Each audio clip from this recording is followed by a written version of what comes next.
Donc bonjour à tous. Nous avons le plaisir d'accueillir aujourd'hui Anne-Ka Blanchard, qui est à la fois mathématicienne et chercheuse en sciences sociales et qui peut-être aura l'occasion de se présenter plus avant au cours de son exposé. Donc un exposé qui, comme d'habitude, ne devrait pas dépasser 45 minutes de façon à laisser beaucoup de place à la discussion. Donc, si Anne-Ka est d'accord, c'est à elle la parole. Bonjour Olivier. Merci Jacques. Donc, j'essaierai de faire tenir ça dans le bon temps. Ce sont des travaux qui sont encore en cours. L'annonce au départ parlait d'un peu plus de maths que ça. Je me suis dit que c'était une bonne idée de réduire la part de maths pour se concentrer sur le psychopolitique. Et donc, je vais parler du corps public par le handicap. Donc, je vais faire un numéro d'équilibriste là, parce que je pense qu'il y a presque toutes les personnes présentes qui s'y connaissent très peu en handicap et une personne qui est un expert. Et donc, si je dis des conneries ou que je simplifie trop, Patrick va me gueuler dessus. Mais si j'y vais avec toutes les nuances nécessaires, il ne faudra pas 45 minutes. Donc, Patrick va me gueuler dessus. Donc d'abord, juste comment on se situe. Donc je me situe plutôt dans le cadre des études CRIP, qui est une manière de poser les questions liées au handicap, fortement inspirée par les études queer. Donc c'est remettre en question les notions de normalité notamment, de rapport à la société. C'est ce genre d'approche. Un deuxième point important pour ce séminaire, c'est que je vais me considérer vraiment le milieu urbain. Le handicap en milieu rural a des problématiques différentes que je ne maîtrise pas. Donc, pour aujourd'hui, on va s'occuper au milieu urbain et on va essayer d'être le plus agnostique possible sur le handicap. C'est-à-dire que je ne vais pas fixer le handicap, c'est une personne en fauteuil, c'est une personne aveugle ou avec différents types de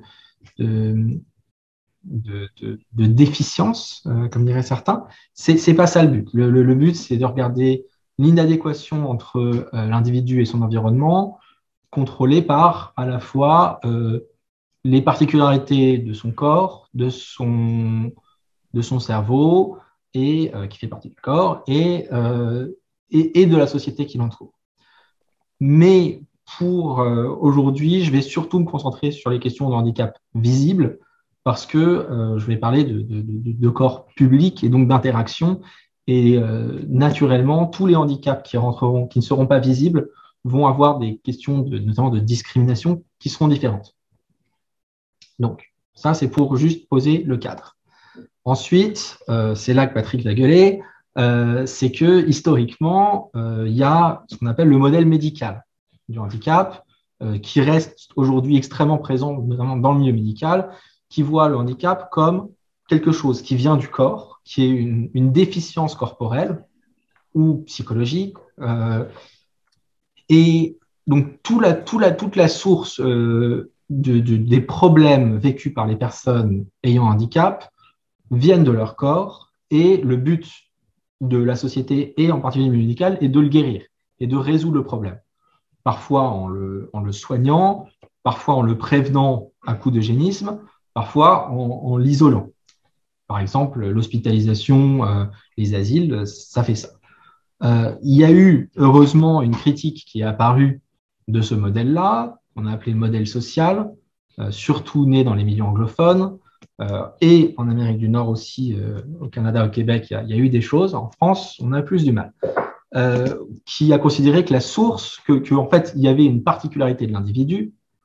Par exemple, l'individu n'a pas de jambes, c'est une particularité qui va avoir des effets, mais c'est surtout dans l'interaction avec la société que le handicap se crée. C'est pas une notion intrinsèque corporelle, c'est dans l'interaction. Et donc, le but des personnes qui travaillent sur le handicap va être d'éliminer les barrières sociales et sociétales pour, en fait, éliminer le handicap de cette manière-là.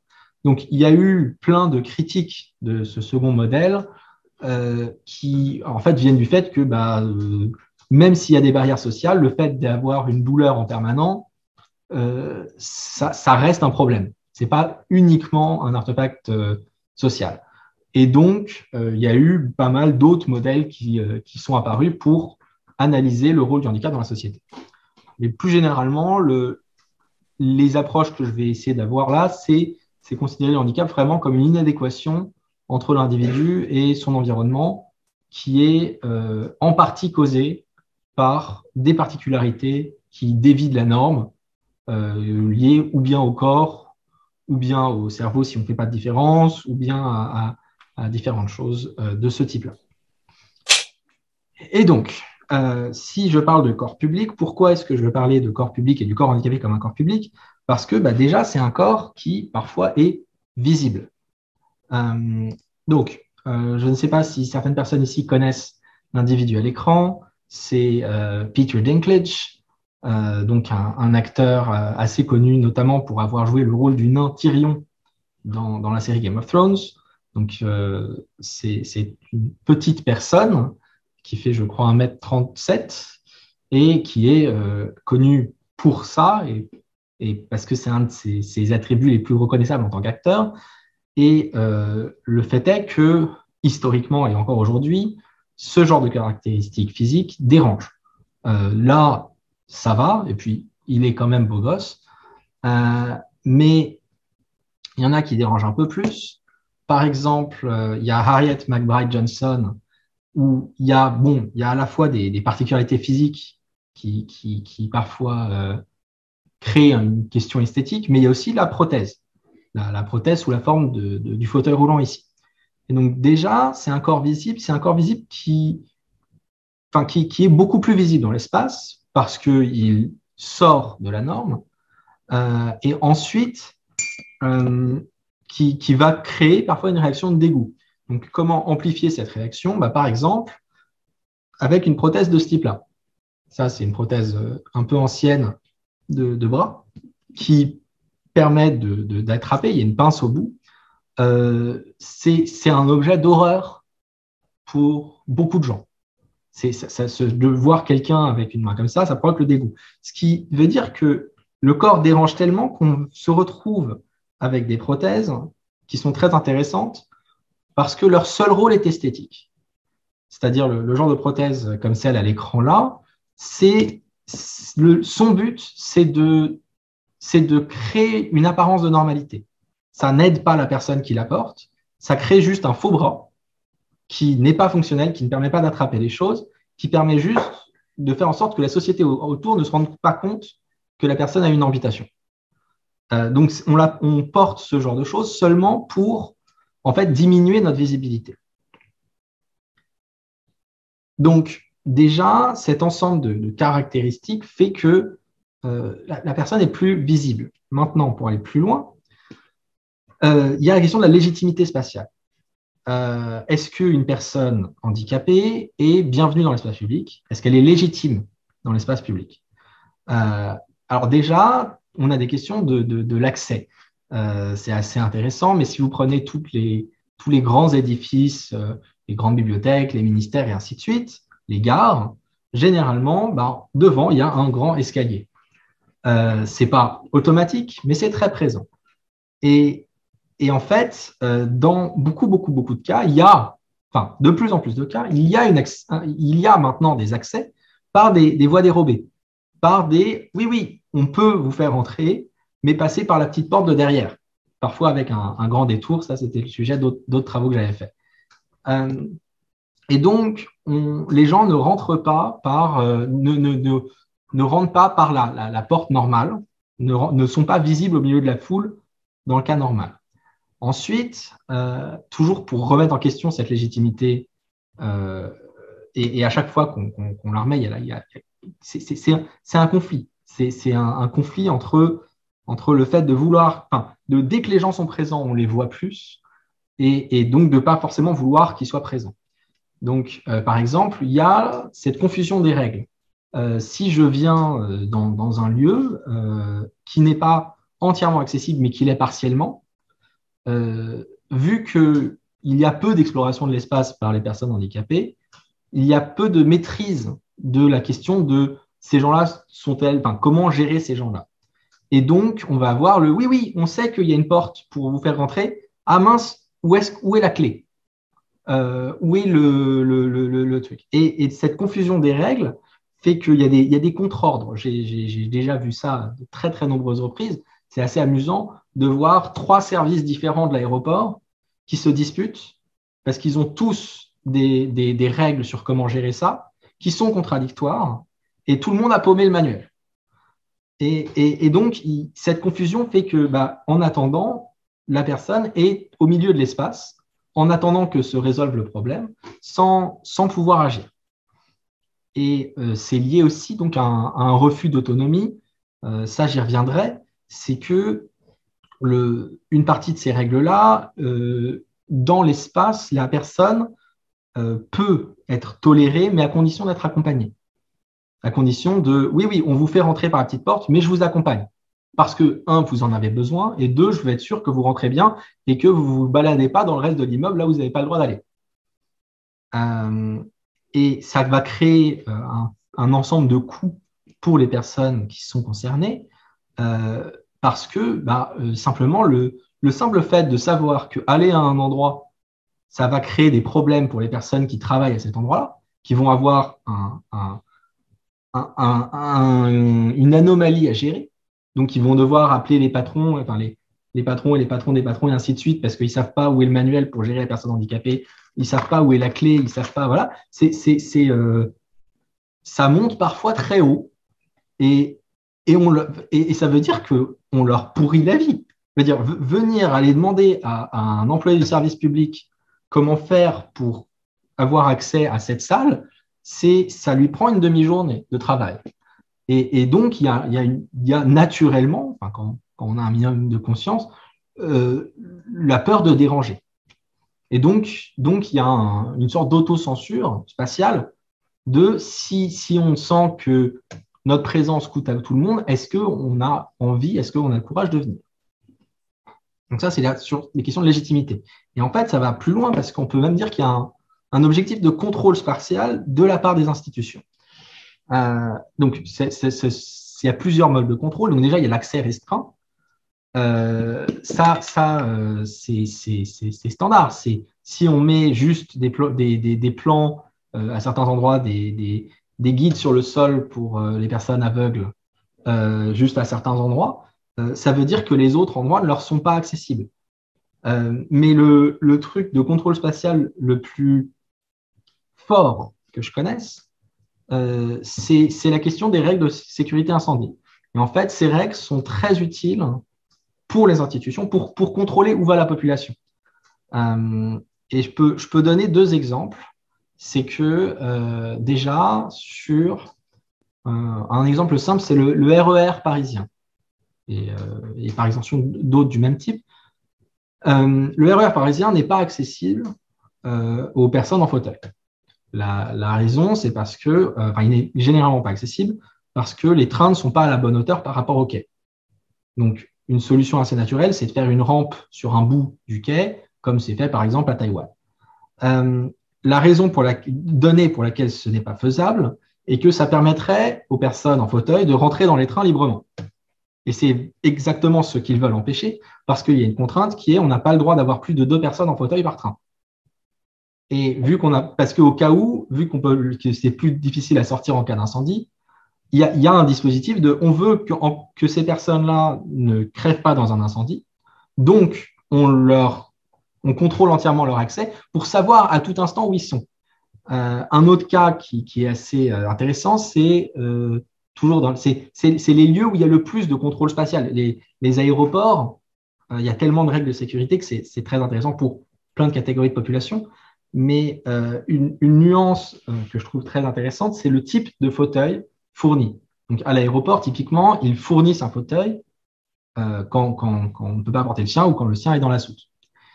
Et les fauteuils fournis, dans la plupart des cas hors de certains pays, n'ont pas de contrôle manuel pour la personne à l'intérieur, ne peuvent être que poussés. Parce que le but, c'est que si l'employé de l'aéroport laisse la personne quelque part, elle y reste. Parce que comme ça, on sait où elle est. En cas d'incendie, on peut la récupérer. Et donc, toutes ces questions-là, qui sont des questions qui, dans l'objectif, la finalité initiale, c'est d'empêcher des dégâts graves en cas de problème comme un incendie. La finalité immédiate, c'est de faire un contrôle spatial, de réduire l'autonomie. Après, si on veut aller dans le plus loin, sur du contrôle spatial, c'est quelque chose qui… Alors, je n'ai pas trouvé de traces de ça en France. Je n'ai pas non plus cherché énormément.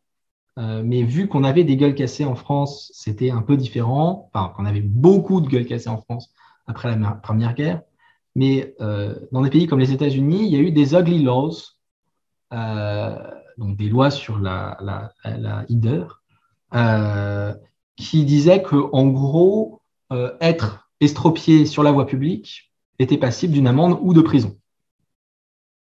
C'était potentiellement pour lutter contre la mendicité, mais ça veut dire que globalement, être amputé et juste se balader dans la rue pouvait faire en sorte qu'on arrive en tôle. La dernière arrestation avec tentative d'emprisonnement liée à ça, c'est en 1974. Donc, c'est très tardif. Et pour revenir un peu plus en France, toujours dans le contrôle spatial, on a des institutions qui gèrent les personnes handicapées. Certaines de ces institutions, c'est les ESAT. Les ESAT, c'est les établissements et services d'aide par le travail qui visent à réinsérer la population handicapée dans la population générale en les aidant à trouver un travail. C'est un objectif raisonnable et on peut se poser la question de est-ce que c'est efficace et est-ce que ça remplit son objectif de réinsérer la population et donc d'avoir à nouveau une co-spatialité? Ou est-ce que les gens qui vont en ESAT, en fait, vont dans des institutions et y restent toute leur vie? Il y a eu récemment une thèse soutenue là-dessus par Mehdi Escuriet, et un des constats qu'il faisait, c'est que dans l'ensemble des ESAT qu'il analysait, qui faisait, je crois, 300 et quelques établissements, donc beaucoup de personnes, en moyenne, le taux de réinsertion était de 0,4% par an. Ce qui est négligeable, honnêtement, de personnes qui trouvent un CDD ou un CDI ailleurs que dans l'Institut. Donc, en fait, est-ce qu'on est à nouveau dans du contrôle spatial? Est-ce qu'on est à nouveau dans on vous fait quelque chose pour vous réinsérer, mais qui, en fait, pour l'instant, sert surtout à vous mettre dans un lieu dont vous ne sortez pas vraiment? Et il se trouve que les habitudes spatiales des personnes qui participaient à l'ESAT étaient très, très restreintes. Donc, étaient centrées sur l'ESAT. Donc, maintenant qu'on a vu cette tension autour de la visibilité, il y a une question d'anonymat.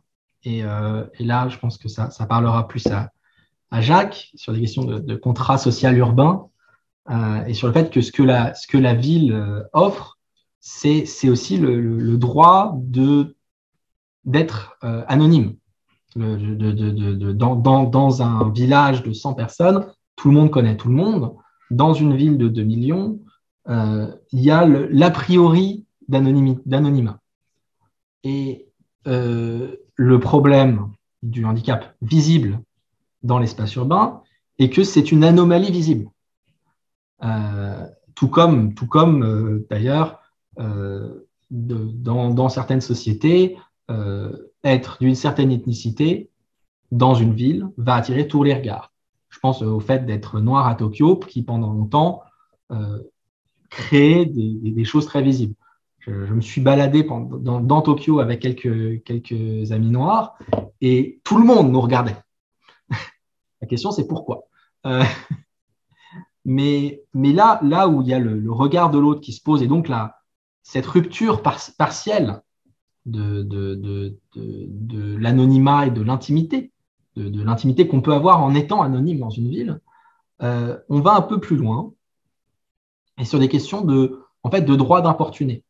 Là, on rejoint un peu des problématiques qui étaient récemment beaucoup plus explorées par des questions féministes sur en fait, est-ce que se faire draguer dans la rue, quel est le rôle de la rue comme espace où on peut importuner les autres. Et donc, ce droit d'importuner, il est très présent et on a justement une étude prévue là-dessus, j'espère, pour cet été. Donc, je vous présente l'idée parce que c'est simple. C'est juste mettre plusieurs personnes devant un immeuble, habillées de la même manière, une personne en fauteuil, d'autres juste assises sur un banc, et voir si les gens viennent leur parler. Parce que d'expérience, et après avoir lu pas mal de choses, de témoignages, la fréquence d'interruption est très élevée. Pour moi, c'est difficile de passer un coup de fil dans la rue, devant un immeuble, devant une porte, sans qu'on vienne me dire est-ce qu'on peut vous aider à passer la porte. Et c'est ça encore, c'est la proposition d'aide. C'est bienveillant. C'est un des trucs, une des caractéristiques positives de la ville. C'est que les humains, globalement, sont bienveillants. Il m'est arrivé de tomber, de me renverser dans la rue et d'avoir immédiatement une foule qui s'attroupe et qui se coordonne pour relever mon engin. C'est génial. Mais la question, c'est est-ce que la foule vient en situation de détresse, qui serait méritée par tout le monde, comme quand on voit une foule venir, quand il y a une personne qui se retrouve bloquée dans un métro et la foule qui pousse le métro, ça fait à chaque fois le tour des réseaux sociaux. Mais est-ce que ça arrive dans une situation de détresse, auquel cas c'est légitime, ou est-ce qu'on considère que l'existence même de la personne dans l'espace public est une situation de détresse?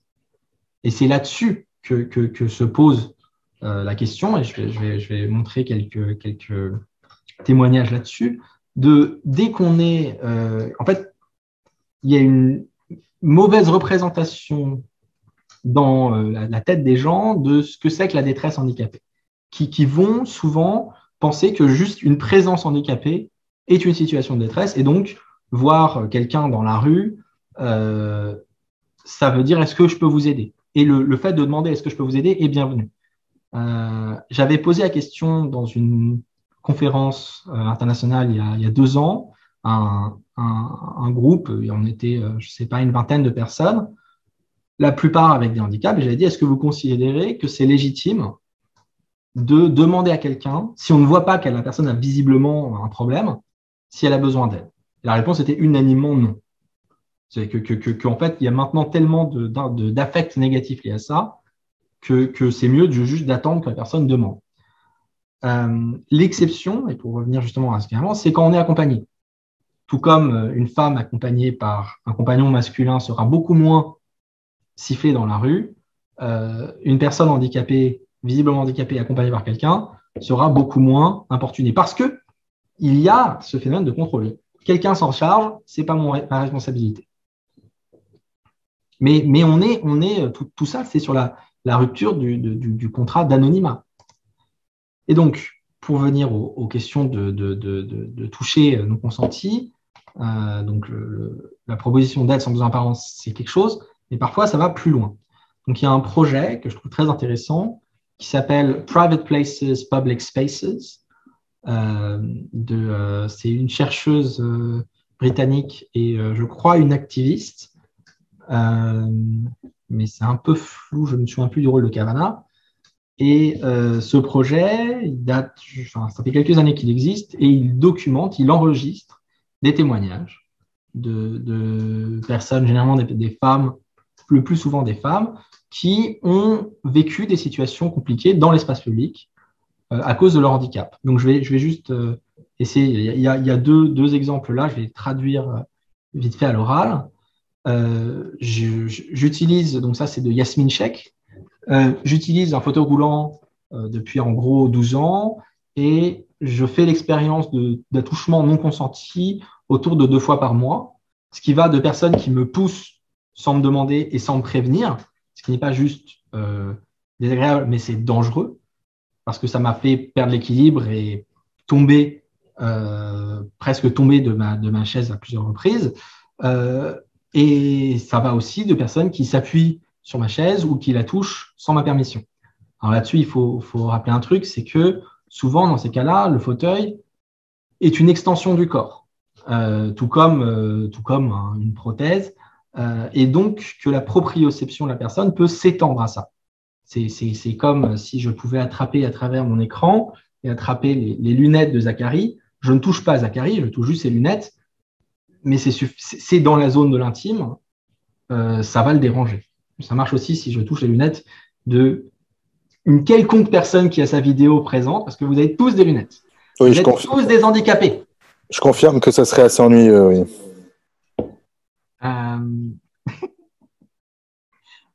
Donc, le fait de toucher l'objet, c'est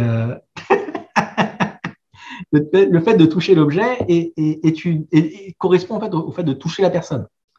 Donc, pour aller sur un deuxième témoignage, c'est Lisa. Une femme a essayé d'attraper ma main, qui était sur une barre du métro new-yorkais, et de m'emmener pour que je m'assoie sur un siège du métro sans me prévenir, sans mon consentement, sans que je réponde.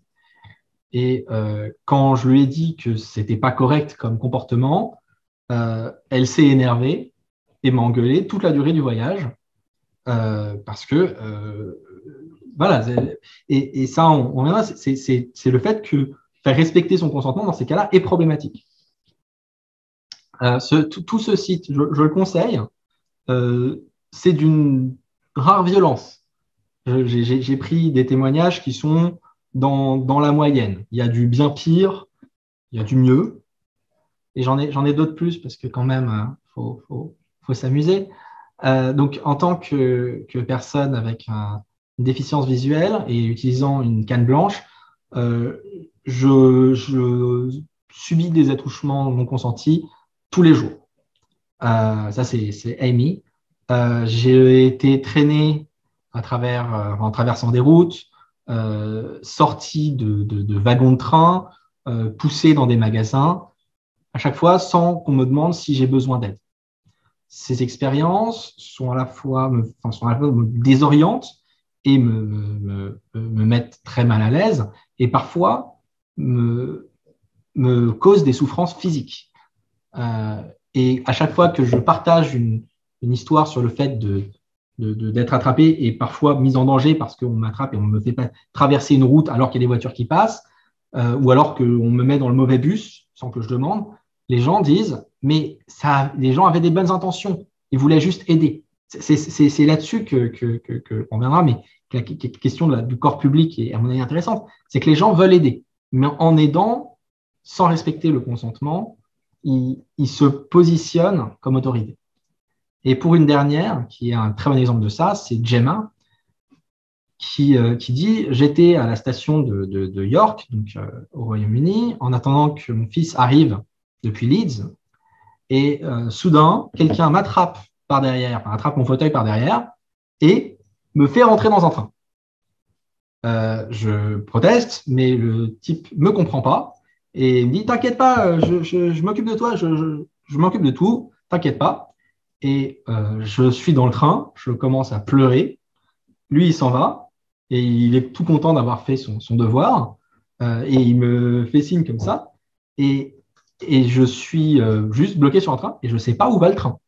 Et elle explique que, dans le reste de son témoignage, elle explique qu'elle est allée voir les contrôleurs du train, elle leur dit « Est-ce que je peux avoir de l'aide parce que quelqu'un m'a mis ici sans que je ne sais pas où je vais, je n'ai pas de ticket, je ne sais pas où je vais, quelqu'un m'a mis sans mon consentement. » Et ils lui ont dit « Mais vous auriez dû dire non. » Donc, je pense que ça peut rappeler certaines discussions qui ont lieu dans la société depuis quelques années sur il suffisait de dire non.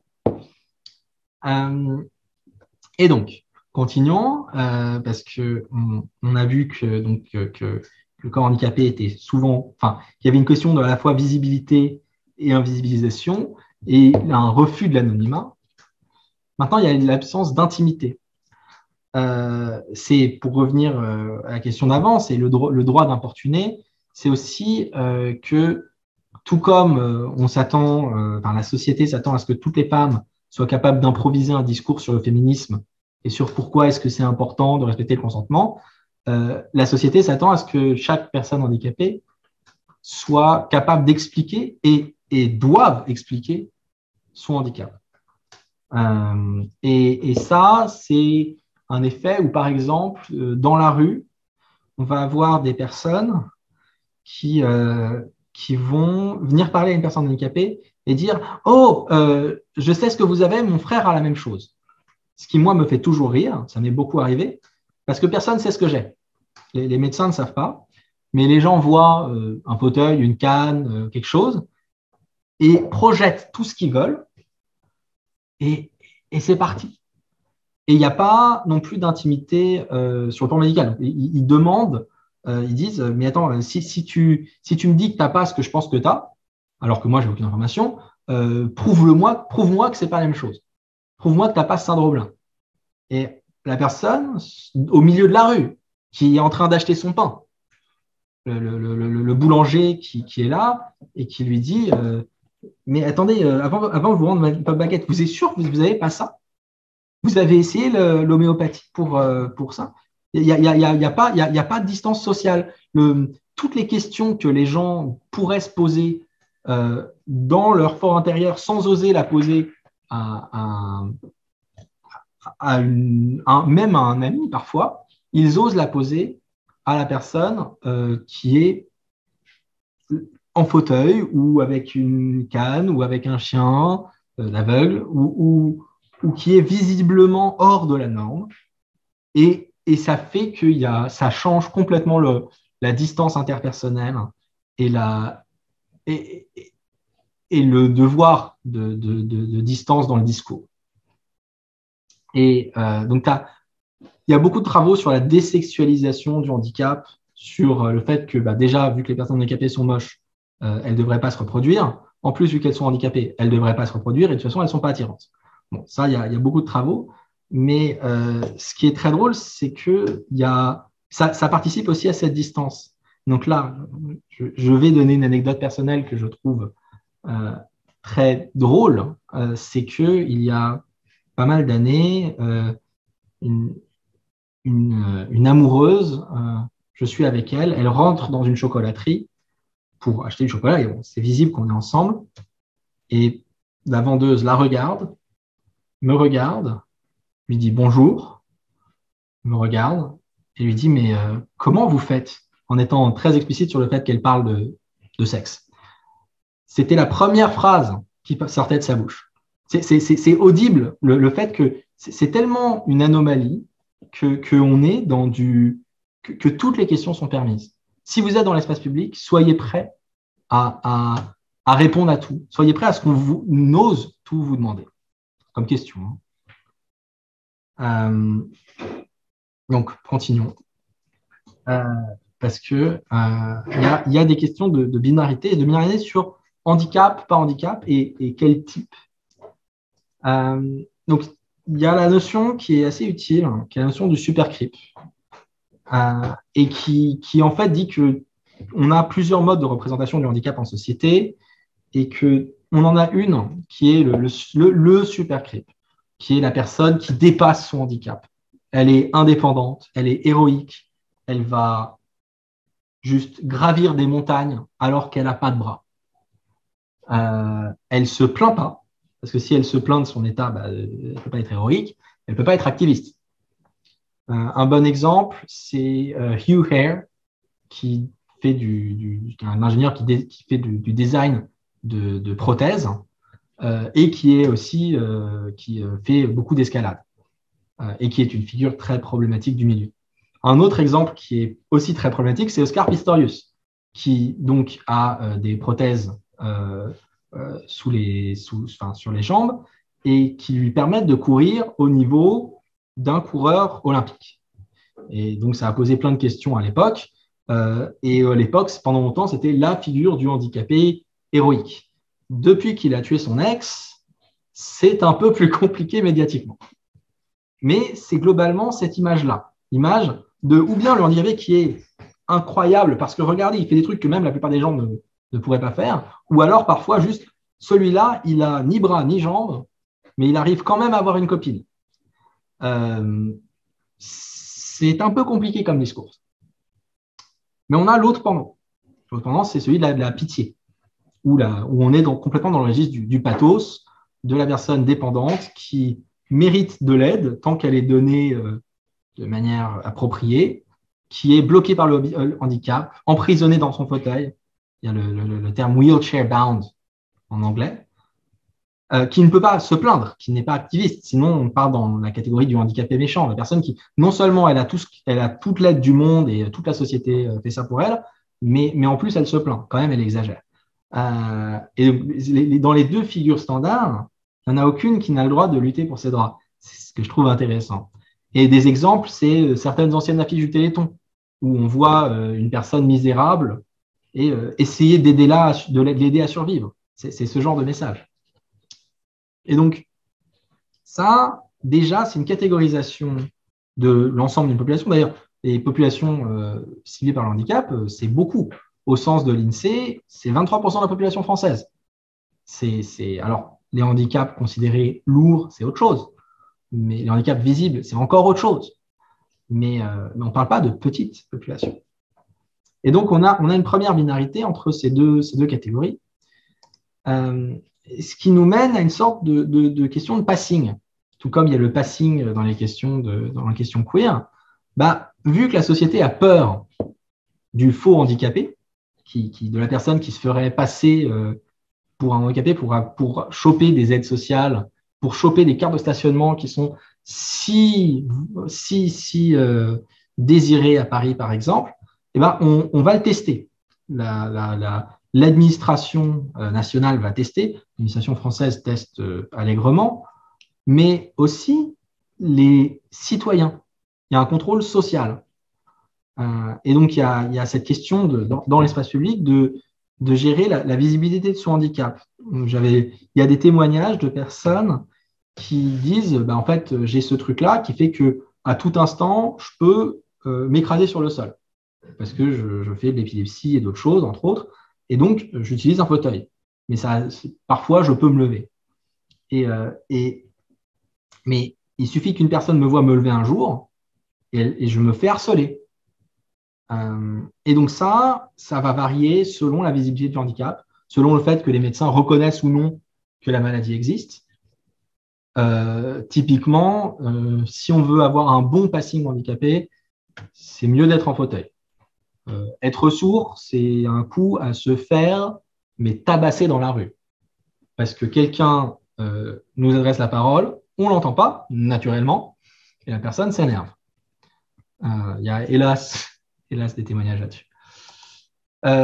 Et donc, on a deux options dans beaucoup de cas. La première, c'est de cacher le handicap, et la deuxième, c'est de le surjouer.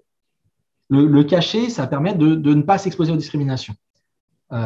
Et donc, il y a une forte pression sociale pour le cacher, parce que si les gens ne se rendent pas compte qu'on est handicapé, c'est qu'on est héroïque, c'est qu'on est indépendant, c'est qu'on est un super handicapé. Ça veut dire, par contre, qu'on ne peut pas faire valoir ses droits. On ne peut pas dire, excusez-moi, j'ai du mal à rester debout longtemps, est-ce que je peux sauter la file d'attente parce que ça, tout de suite, ça veut dire mettre en avant le fait qu'on est handicapé. Et donc, ça veut dire tolérer l'inconfort pour, en fait, ne pas s'exposer aux discriminations, au regard des autres, et ainsi de suite. Et ça a des effets un peu pervers. Il y a beaucoup de ce qu'on appelle de l'inspiration porn, donc de la pornographie d'inspiration, où on met en avant des choses des handicapés qui vont plus loin. Oula, je vois que je passe trop de temps, donc je vais aller plus vite pour rassurer tout le monde. L'autre option, c'est de le surjouer. Ce qui est humiliant, c'est de dire non, je suis plus handicapé que je ne le suis. Ça pose pas mal de problèmes et ça empêche le comportement hybride. Là, c'est de l'autocensure.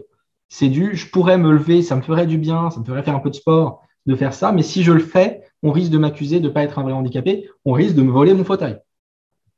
Ça arrive.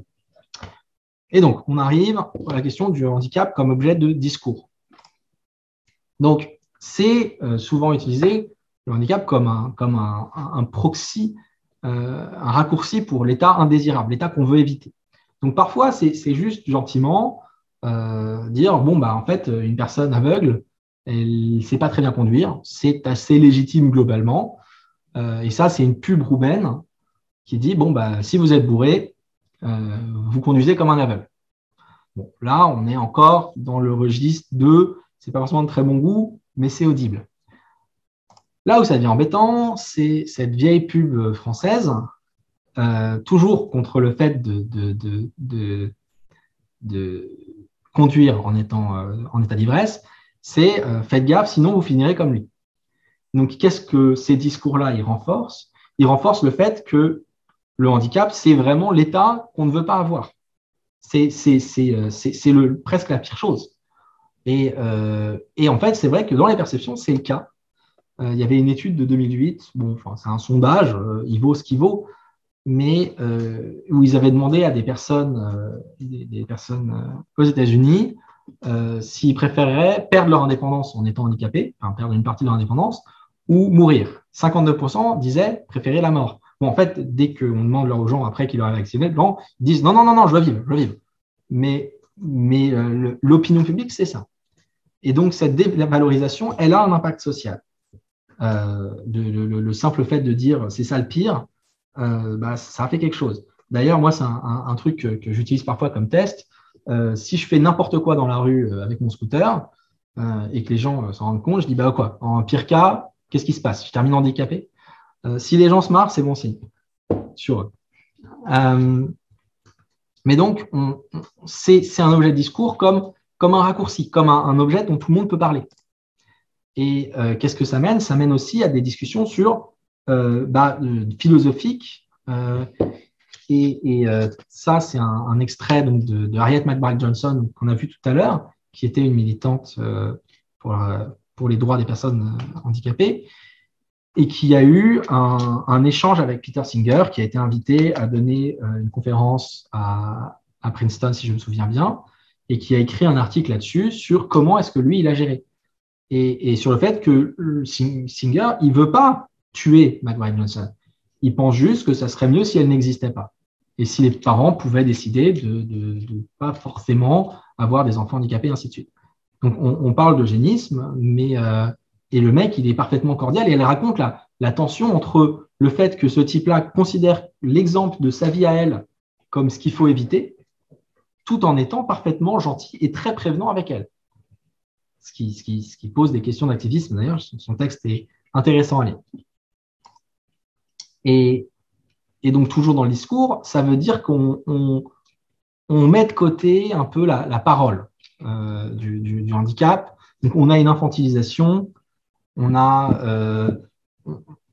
va pour ne pas écouter ce que les personnes disent, il y a beaucoup de techniques et il y a plein de questions qui se posent, et des questions complexes à laquelle il n'y a pas forcément de réponse.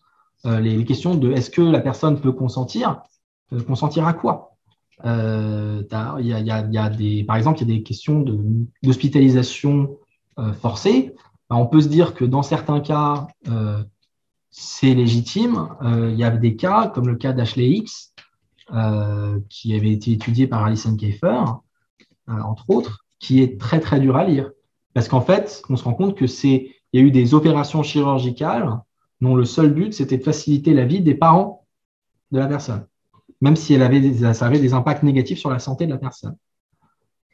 Et les dernières stérilisations forcées de personnes handicapées, parce qu'elles étaient handicapées, les dernières que je connais qui ont eu lieu au Canada, par exemple, Patrick pourrait confirmer ça ou pas, mais dans mon souvenir, c'est en 2019 ou 2018, les dernières dont j'ai entendu parler.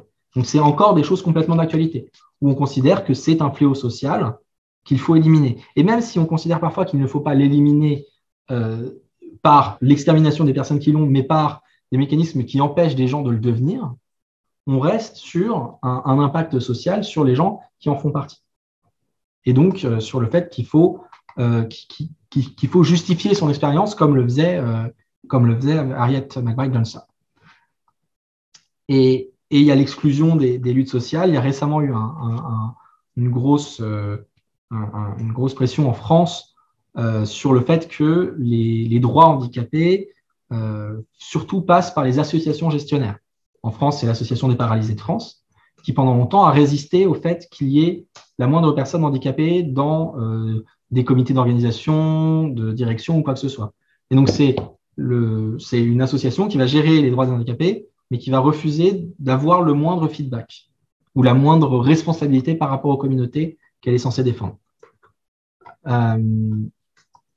Donc, pour terminer là-dessus, c'est aussi dans le discours la question, donc, vue du consentement, mais de l'autonomie corporelle. Donc ça, c'est des questions qui ont été aussi vraiment le sujet. Il y a plein de liens avec le féminisme, qui disent que vu que seulement un adulte éclairé, normal, peut consentir à beaucoup d'actes, seul un corps normal peut avoir des procédures médicales facultatives, peut être modifié. Et ça, c'est amusant. Si Jacques décide de se faire tatouer le visage demain, et si ça ne se passe pas bien, et qu'il fait une réaction allergique, Jacques pourra se plaindre auprès de son tatoueur. Si une personne qui a mettons une personne sourde, donc il n'y a pas d'interaction a priori, le fait, on va lui dire, mais attends, tu as déjà des problèmes corporels, pourquoi est-ce que tu as pris le danger? Pourquoi est-ce que ça ne serait pas ta faute un peu d'avoir cherché la merde? Et donc, il n'y a que les corps normaux qu'on autorise à en fait se modifier sans que s'il se passe un problème, ça soit leur faute. C'est aussi vrai naturellement pour le fait d'enfanter. Ça, c'est des travaux de Charlotte Puiseux, par exemple, sur l'handiparentalité, qui est un combat en cours, ou faire une transition de genre. Avoir des traitements hormonaux quand on a un handicap, c'est bon courage.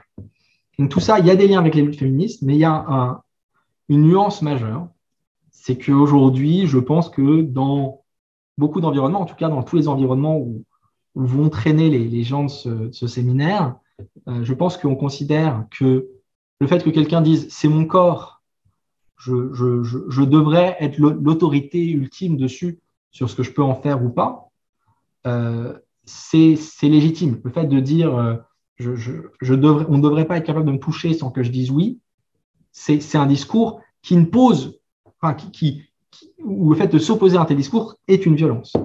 Et là où je pense qu'il y a une distinction, c'est que ce discours n'est pas forcément aussi audible.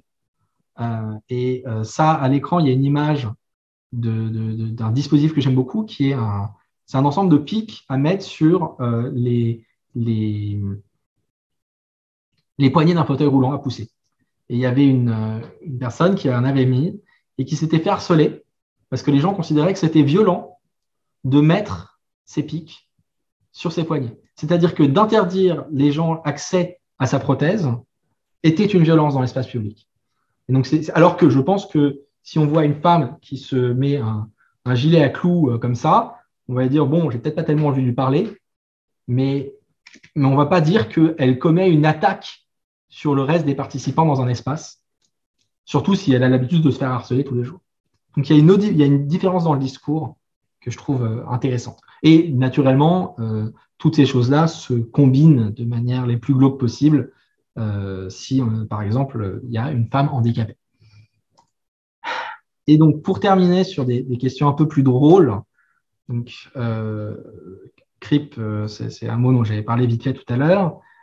Donc, il y a une riposte, il y a une histoire de ne pas complètement se laisser faire. Et donc, il y a des précédents historiques. Il y a un travail qui a été fait en partie, qui, je pense, est à continuer, très intéressant sur les zoos humains et les freak shows, entre le milieu du 19e et, en gros, ils ont disparu après la Seconde Guerre mondiale complètement. Et où on a une évolution du statut du handicap qui est très intéressante parce que au départ, c'est mal vu et bon, parfois un peu zigouillé, pas toujours, hein, parfois on s'en occupe, on les met à l'église, on les met dans le couvent, on fait ce qu'on peut. Et pour un certain nombre de personnes qui vont avoir surtout des déformations, donc des personnes de petite taille, des personnes hirsutes, Fyodor Yevtichio, il est il a de l'hirsutisme. Chang et Eng Bunker, c'est les deux personnes qui ont donné qui ont fait la naissance du terme frère siamois. Tom Thumb, tout ça. Enfin, les trois premiers, ils ont participé au cirque de P.T. Barnum. Et en fait, pour la première fois, en gros la première fois, on va avoir une certaine population qui avant était cachée et qui là va être observée et même qui vont être des stars, mais humiliés. Genre, ils vont être parfois dans des cages, mais ils vont être riches. Ils vont obtenir une indépendance financière. Et donc, il y a un côté très complexe d'un mélange d'exploitation la plus totale. Tom Thumb, il s'est fait exploiter complètement. Et en même temps, pour la première fois, d'obtention de cette indépendance, d'un rôle social à part et respecté comme tel. Tom Thumb, il gagnait très, très, très bien sa vie. Hein. Enfin, il était multimillionnaire facilement. Grâce à P.T. Barnum, qui s'est fait encore plus d'argent sur son dos. Et donc, il y a ces précédents, et en même temps, à la fin des freak shows, une partie de ces gens-là, elles vont se retrouver dans des hôpitaux. Elles vont se retrouver dans des asiles. Et on va dire, non, mais c'est mieux que l'État les prenne en charge et s'occupe d'elles, sauf que tout de suite, elles gagnent peut-être un peu plus de respect, mais moins de liberté. Et surtout, elles disparaissent de l'espace public. Et tout ça, c'est l'évolution des discours. Et donc, comment est-ce que les cryptes vont agir sur le plan du discours dans l'espace public? Ça, c'est les pieds d'une collègue, donc Ashley Chou, qui travaille notamment sur le handicap et qui a une prothèse. Et j'adore ses pieds parce qu'elle a mis je ne sais pas si vous voyez, des googly eyes dessus. Donc, en zoomant, ça donne ça.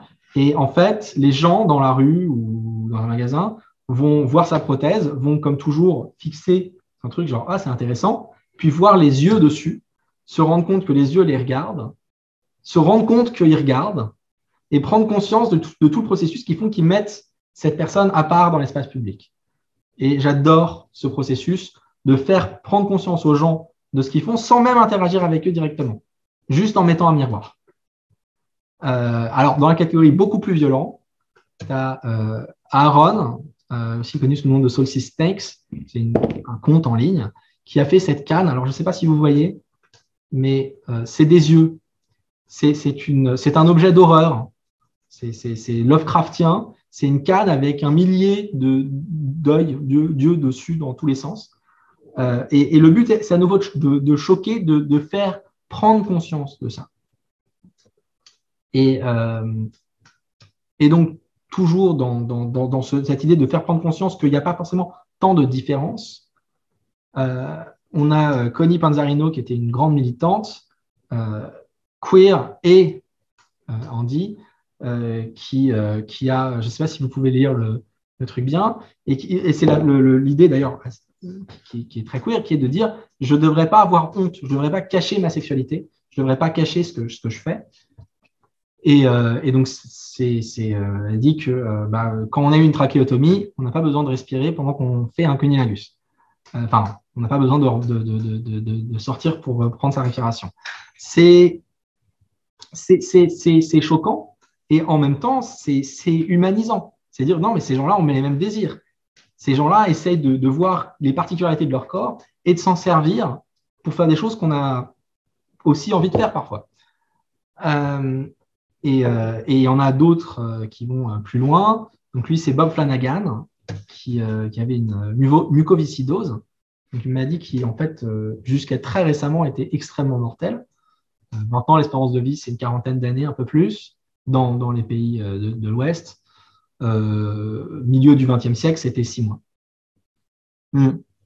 Et ce type-là était connu pour être un artiste qui faisait des performances artistiques, voilà, et pour être masochiste et faire du BDSM et des performances d'art de ce type-là, particulièrement choquantes, notamment une scène de torture en live non simulée pour le clip de Nine Inch Nails.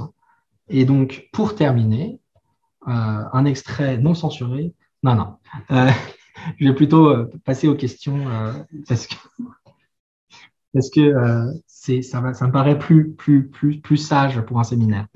Je déconseille d'aller voir ce qu'a fait Bob Flanagan, honnêtement. Donc, merci pour votre attention. Donc, tu conseilles et tu déconseilles en même temps. Merci beaucoup. Je ne fais qu'attiser la curiosité. Oui, c'est ça. Une bonne technique de teasing, effectivement. Donc, merci beaucoup. Un exposé extrêmement riche. Donc, place aux remarques, aux questions. Vous pouvez utiliser la main si vous voulez, si vous le souhaitez.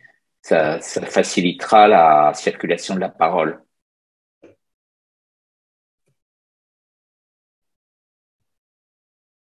Donc, la main, c'est dans réaction, hein.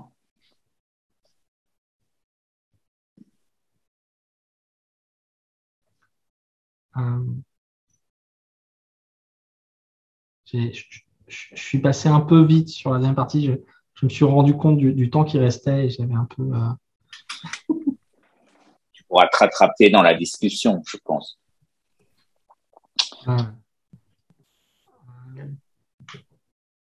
Patrick, est-ce que tu as envie de gueuler?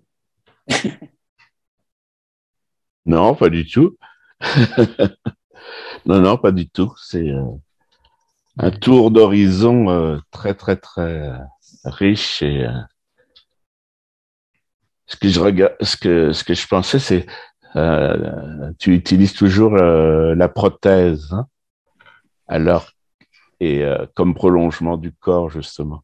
Et puis, alors qu'en réalité, c'est des orthèses, hein, c'est quelque chose qui est un soutien, une compensation, une aide, mais tu as entièrement raison là de l'amener comme partie du corps, et ça, je trouve, c'est vraiment intéressant. Mais je voudrais pas un des éléments qui illustre, je pense, là beaucoup de ce que tu as amené là, c'est l'exemple de la Covid actuellement. Par exemple, tout ce qui touche le triage et ce qu'on a découvert là au niveau de la réanimation et des soins intensifs, ces politiques de triage qui sont utilisées habituellement là au niveau de l'accès aux soins et qui se sont révélées au public et à tout le monde là, comme étant profondément là, d'inspiration gériatrique et de fin de vie, mais extensionnée au handicap, et qui, à partir simplement du fait d'être considéré comme ne pouvant réaliser seul, avoir besoin de l'aide, donc d'être dépendant pour sa vie quotidienne, devient un facteur de légitimité pour ne pas donner de soins. Alors, justement, Patrick, donc avec Zachary qui est aussi là, et Charlotte Lemaître, on a écrit un article où on parlait de ça. On parlait de cette nécropolitique autour du Covid. Ouais, ça va. Hein. Et un des trucs, c'est que donc est basé à Laval, Patrick, au Québec. Ouais.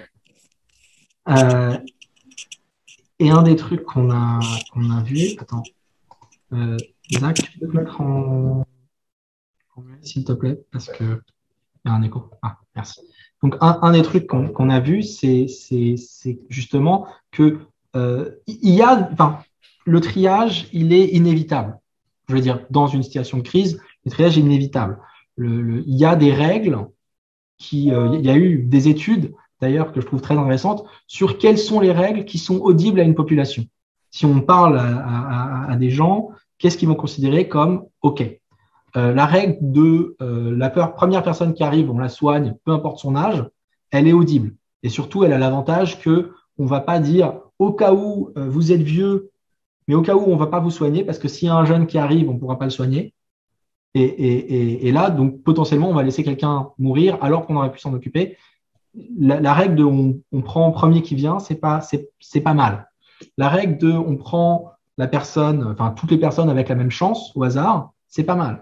La règle de on prend la personne qui a le plus de chances de survivre à l'opération, c'est pas mal. La première personne qui, si elle survit, a le plus de chances de vivre longtemps après, pourquoi pas? Ou alors a le plus de chances combinées de survivre et de vivre longtemps. Donc, tous ces trucs-là, ça, c'est des modalités de choix. Parce qu'on est obligé de faire un choix. Le fait même de faire un choix, il dit pas, il est forcé, il doit être audible pour la société. Mais la question, c'est comment on le fait. Et un des trucs, justement, qu'on avait vu, qu'on avait observé en France, même si c'était énoncé, mais pas mis en valeur, mis en application généralement, parce qu'il n'y avait pas eu besoin de justesse, c'est que le handicap, en tant que tel, faisait directement passer dans une catégorie beaucoup plus élevée. C'est exactement ce que tu disais. Et la question, c'est quand tu parlais de nécropolitique, de ça, est-ce que tu te basais sur le cas français ou est-ce qu'il y a aussi eu la même chose au Canada?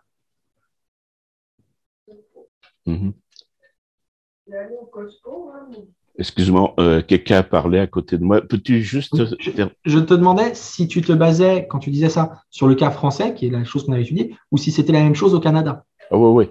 Alors, oui, c'est la même chose. En fait, il y a eu une sorte de sidération dans le milieu du handicap de découvrir finalement ces grilles d'évaluation du triage, là, comme la grille Agir, et c'est la même. Oui, c'est tout à fait la même chose. Et disons ce que moi je soulignais, là, j'ai sorti un article là-dessus, là, c'est le phénomène, là, le processus de gériatrisation du handicap. C'est-à-dire qu'on invisibilise complètement le handicap et on s'aperçoit que c'est un contrôle institutionnel qui est basé sur des grilles qui ont été développées par la gériatrie pour les personnes de fin de vie, finalement, et pour lesquelles la notion de dépendance devient essentialisée à la vieillesse et du fait d'être dépendant. Alors que pour le handicap, la dépendance est positive en soi, dans le sens où elle rend possible des réalisations au quotidien. Donc, le fait d'avoir, que ce soit une aide technique ou une assistance de vie ou une assistance humaine, un accompagnement, prend pas le sens négatif qui est lié plus à l'agisme finalement et à une perspective de fin de vie, de gériatrie, bien que ça ne légitime pas plus ce discours-là pour la fin de vie, bien entendu. Mais donc ça, c'est particulièrement visible au Québec parce que nous, on l'a observé. Là, mais c'est aussi la même chose. Par exemple, ce qui est arrivé dans les EHPAD, c'est la même chose au niveau du Québec, où il y a eu plusieurs milliers de morts de personnes qui ont été, qui sont mortes de soif et de faim par manque de personnel et puis des barrières liées au Covid. Mais là-dedans, c'est simplement, au niveau média, c'est simplement les personnes âgées qui ont été vues, alors que dans ces milieux-là, il y a aussi des personnes qui ont des différences fonctionnelles sévères. Justement, vu qu'il y a le cas du Canada, je pense que j'essaye de parler de ça comme corps public parce que je pense que le fait qu'il y ait un renvoi au handicap pour plein d'autres catégories sociales, que ce soit en fait un peu le point de comparaison pour plein de phénomènes, on fait quelque chose d'assez spécial, surtout quand les voix des personnes concernées sont souvent peu audibles. Et je pense qu'il y a quelque chose qui était très intéressant sur le Canada, c'est quand il y a eu justement, début du Covid, ils ont décidé de donner un remplacement de salaire pour les personnes qui n'en avaient pas. Ça a eu lieu au Canada, ça a eu lieu au Royaume-Uni. Et dans certains pays, c'était basé sur le montant que recevaient les personnes handicapées, en disant ces personnes-là ne peuvent pas travailler du tout parce qu'ils restent chez elles, donc on leur donne un certain montant. Et donc, ils ont donné ce montant-là, ils s'en servaient par défaut pour donner à tout le monde ça. Et les gens se sont rendus compte que c'est une honte, comment est-ce qu'on s'attend à ce que je puisse vivre là-dessus? Et il y a eu une réaction du milieu handicapé qui dit oui, mais comment est-ce que vous sentez que nous, on vive là-dessus, sachant qu'on a en plus des frais médicaux? Et qu'il y a eu une prise de conscience. Quand quelque chose qui était appliqué juste à une sous-population s'est retrouvé appliqué à la population générale. Je veux pas monopoliser les questions et allez-y. Jacques, tu es en muet. Allez-y et puis on passera à quelqu'un d'autre après. Allez-y, Patrick. Non, allez-y. Peut-être la dernière chose, c'est la notion qui diffère avec le Canada puis le Québec par rapport à la France, c'est la notion de statut. Le fait d'avoir un statut, par exemple, de travailleur handicapé, ou cette question de statut, elle est fondamentale. Il y a une division là, même dans la terminologie qui est utilisée entre valide et invalide, là, qui est vraiment publique là, c'est-à-dire qu'on est dans un autre monde, on est étiqueté, stigmatisé par un statut qui donne accès à un ensemble de choses, mais qui nous exclut directement de la normalité et du valide. Et puis l'exemple des ESAT est un exemple de ça, là. C'est-à-dire que à partir du moment, puis les quotas aussi qui sont utilisés par rapport à l'embauche. Alors, tous ces éléments-là font que l'accès à l'aide et à la compensation est un enfermement dans un statut. Ça n'existe pas au Québec. Ça c'est intéressant parce qu'il y a deux choses différentes. D'un côté, il y a l'existence du statut. On pourrait dire, si le statut donne des droits, il y a une barrière à franchir pour l'obtenir, mais une fois qu'on est là, peut-être qu'on s'en sort mieux. Ce que je trouve très intéressant, c'est que le fait que dans certains pays, il n'y ait pas, par exemple, de statut pour la handicapé, fait qu'on va plus remettre en question est-ce que la personne est handicapée dans la vie de tous les jours. Mais en fait, c'est même pas vrai, parce que il y avait des cas de personnes qui se faisaient harceler dans la rue parce qu'elle était sortie en marchant de sa voiture où elle avait une carte de stationnement handicapé.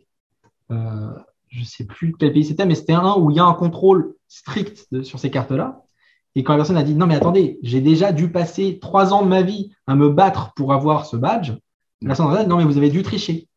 Donc, en fait, même dans les endroits où il y a un contrôle étatique super fort, je pense que le contrôle étatique permet presque de justifier. Si on se dit « Si l'État doit contrôler autant que ça, c'est qu'il y a plein de gens qui doivent gruger. Et s'il y a plein de gens qui doivent gruger, ça veut dire que c'est aussi mon rôle de vérifier que les personnes ne grugent pas. » Donc, je me demande s'il n'y a pas un peu de ça dedans.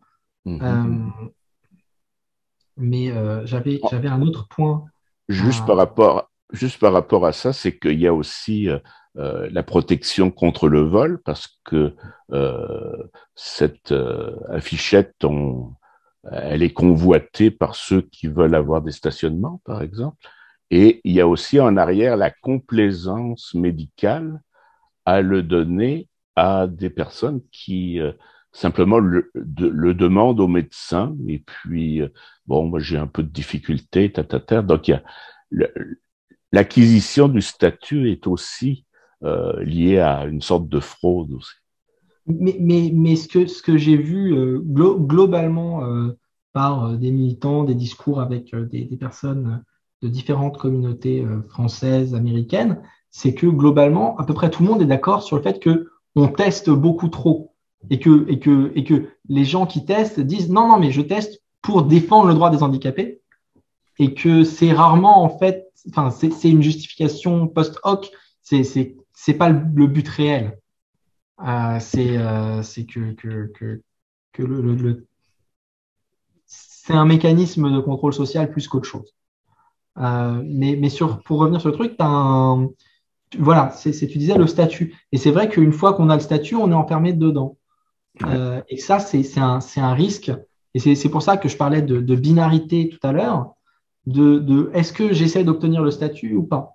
Si j'obtiens le statut, par exemple, dans certains pays, c'est vrai aux États-Unis, en France, je ne sais plus où on en est parce que c'est compliqué, mais obtenir le statut, enfin certains statuts de reconnaissance étatique du handicap vont donner accès, par exemple, à des droits, à des prestations sociales complémentaires. Mais par contre, ça veut dire que si on a un enfant et qu'on divorce, c'est utilisé comme argument pour dire qu'on ne doit pas avoir la garde des enfants, indépendamment des capacités à le faire.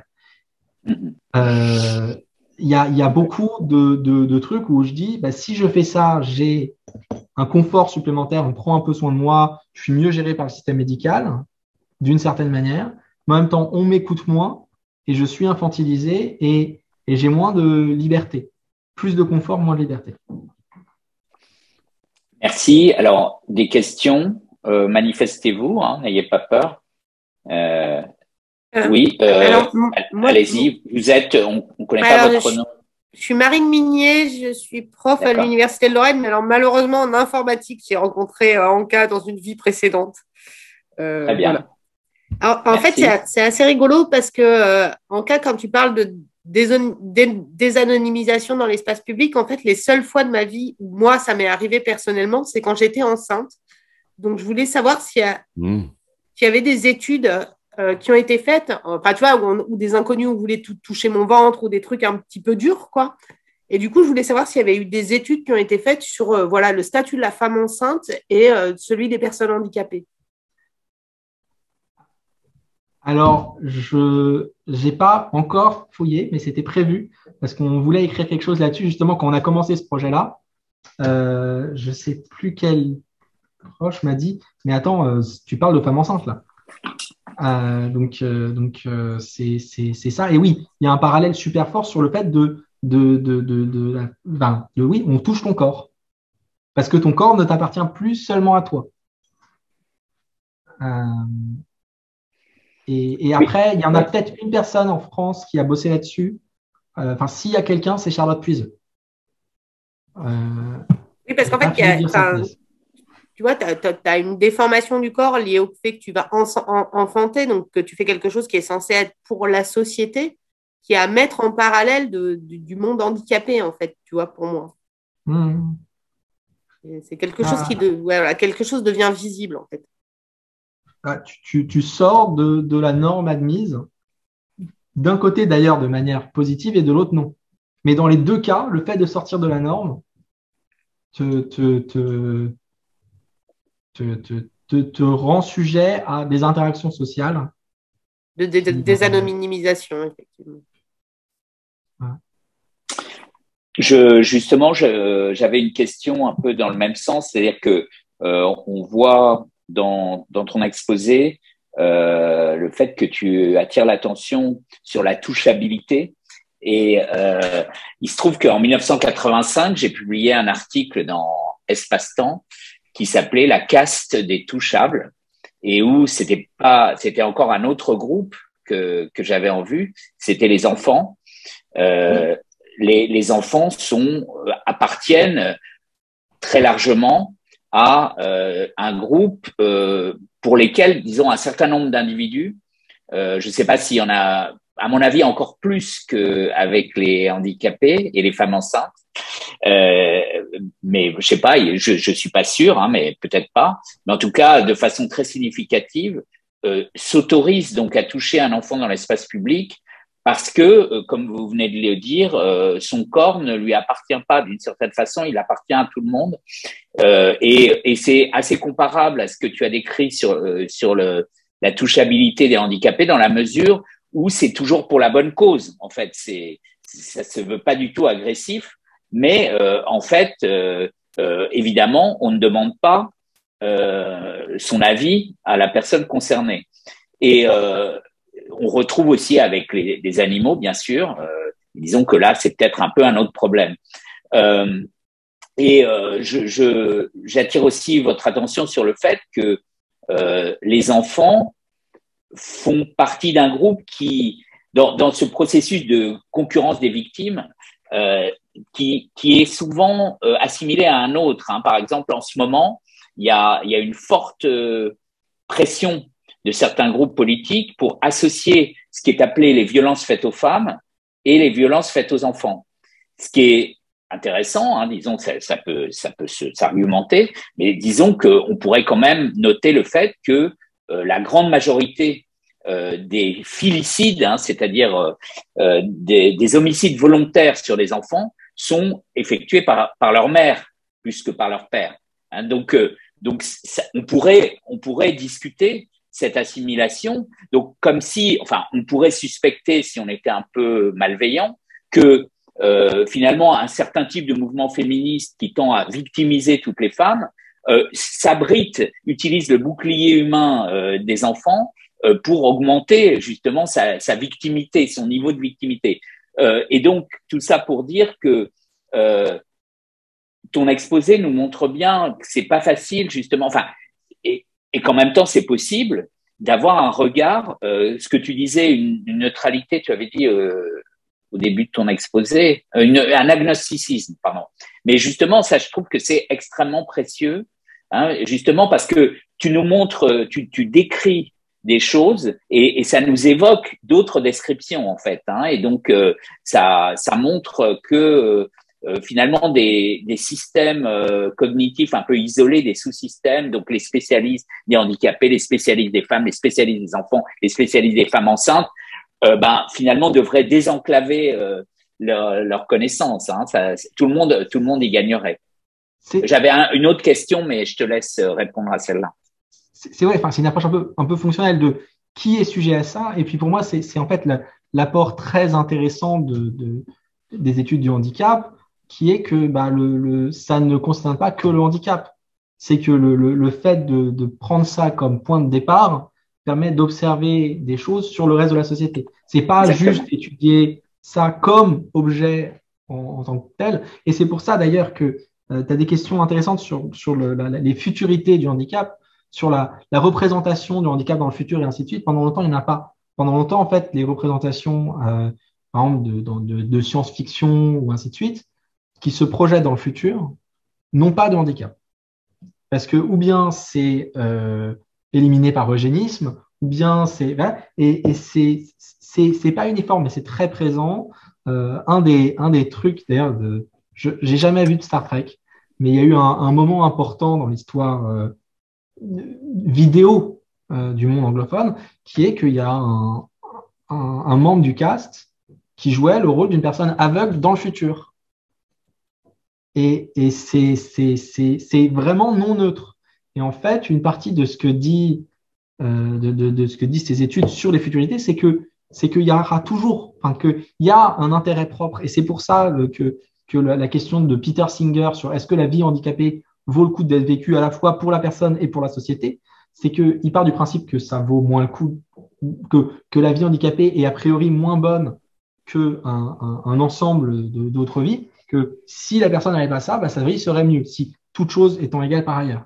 Sauf que je pense que ça ignore un élément qui est qu'une diversité humaine, juste pour une diversité humaine, pour avoir une non-uniformité, augmente les points de vue et peut être en soi bénéfique. Même si, je veux dire au-delà de la question de la qualité de vie individuelle. Et donc que non seulement la personne handicapée sa vie peut valoir le coup tout court, mais en plus, elle a quelque chose à apporter au reste de la société par le fait que sa situation a une distinction, potentiellement. C'est-à-dire, c'est un argument philosophique qui peut être opposé à Singer. Mais pour revenir à ce que tu disais, tout à l'heure, j'ai parlé de l'infantilisation des personnes handicapées. Par contre, je trouve ton article de 85, je ne le connais pas, il faut que je le lise, mais il y a un truc, c'est que je pense qu'il n'est plus entièrement applicable. Parce qu'aujourd'hui, aujourd'hui, toi, tu touches pas un enfant dans la rue. Enfin, je veux dire, peut-être toi, tu touches un enfant dans la rue, mais dans ce cas, tu finis en tôle. Parce qu'il y a une surréaction. Par contre, les proches touchent les enfants. Ça, c'est enfin en train de changer. Il y a une prise de conscience sur le fait que le consentement de l'enfant, ça a une valeur. Le fais un bisou à ta tante, fais un câlin à ta tante, et le fait que ce soit obligatoire et que l'enfant n'ait pas le droit de dire non à l'intimité physique, on n'est pas assorti d'affaires, mais il y a une réflexion en cours là-dessus. Et je pense que l'assimilation violence aux femmes, violence aux enfants et les questions de consentement pour les personnes handicapées, principalement avec un handicap psychique, mais pas que, c'est tout ça. C'est du remettre en question le consentement de la personne, remettre en question sa faculté à consentir, remettre en question son statut d'humain complet.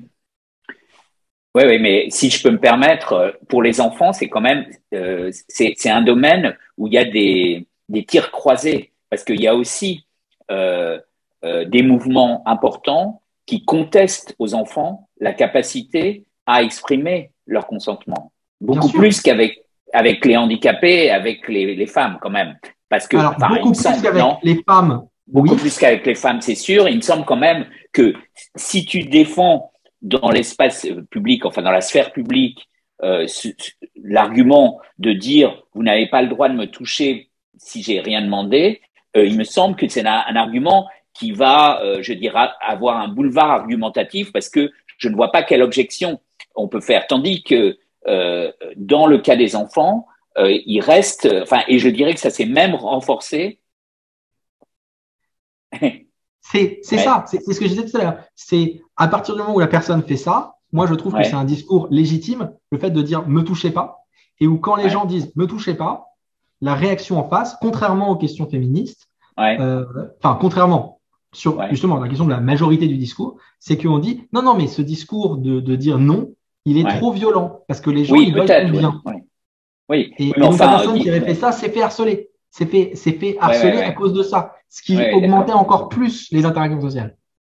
Oui, mais disons que c'est un type de réponse particulier et qui n'est pas argumentatif, contrairement à ce que j'imaginais. Mais d'accord. Enfin, je veux bien reconnaître que peut-être je sous-estime le problème. En tout cas, ce qui est sûr, c'est que pour les enfants, il y a bien des tirs contradictoires, des mouvements contradictoires. Donc, avec aussi un renforcement, par exemple, en matière de violence sexuelle, de l'idée que alors que les enfants, par exemple, interviennent davantage dans le choix du parent avec lequel ils veulent vivre en cas de séparation, on a un mouvement inverse qui consiste à essayer d'imposer davantage de critères purement formels d'état civil, d'âge, sur le consentement sexuel.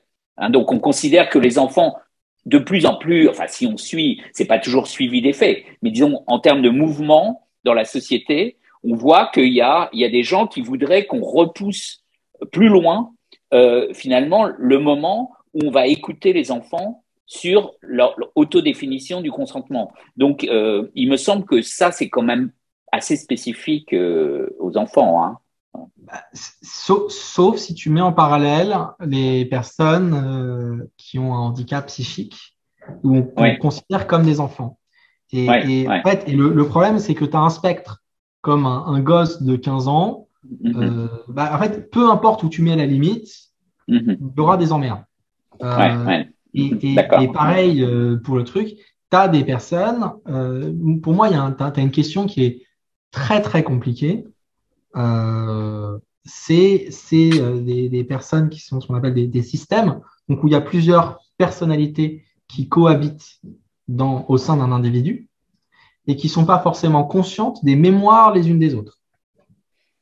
Et la question, c'est que si une personne comme ça consent à certaines choses, pas forcément sexuelles, qu'est-ce que ça veut dire pour les autres? Et qu'est-ce que ça veut dire en tant qu'humain qui interagit avec une telle personne sur comment je gère mes interactions avec quelqu'un qui, si ça se trouve, peut d'une minute à l'autre devenir une autre personne, sans avoir conscience des discussions qu'on a eues. C'est extrêmement compliqué sur le plan philosophique. Et en fait, parce que qu'est-ce que ça pose? Ça pose le problème de la continuité de la conscience. Et une fois que tu dis qu'il n'y a plus de continuité de la conscience, Ouais. Il y a beaucoup de choses qui partent en cacahuète. Donc, j'avais une autre question, mais je veux pas monopoliser la parole. Donc, s'il y a des questions, des interventions, allez-y, hein. C'est le bon moment. Oui, moi je me demandais simplement si dans le contexte américain, on avait vu une espèce de politisation du militantisme handicapé qui pourrait être tangente à d'autres choses. Par exemple, est-ce qu'il y a des appels à ce que les handicapés portent des armes pour se défendre contre ce genre d'agression plus ou moins grande? C'est une question qui peut paraître ironique, mais en fait, c'est celle de l'intersectionnalité pratique de la lutte handicapée.